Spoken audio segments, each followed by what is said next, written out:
Hello, my name is Isabel, and now I'm going to show you how to use WinRAR. Sometimes you need to save some space on your computer, or when you would like to send a file, for example, by email or by Skype, and you need to send a smaller file. You can use this program WinRAR, with the help of which you can compress the file and save some space. We have to select a file which we would like to put in an archive. Now you can see it's a Microsoft Word document which size is 3 megabytes. Now with the right mouse button click, we select Add to Archive. And here you can see a small window in which you can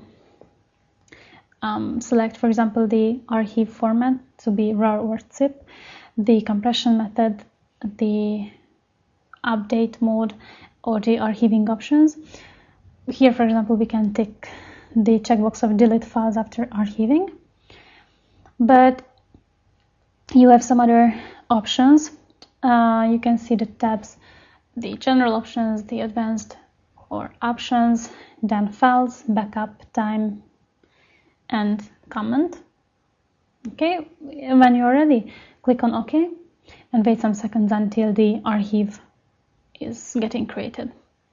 Okay, here you can see there's an WinRAR archive file which is only 1 megabyte now.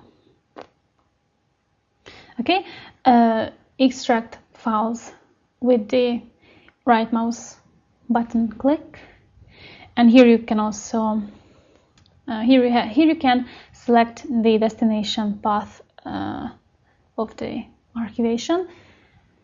You can set general and advanced options.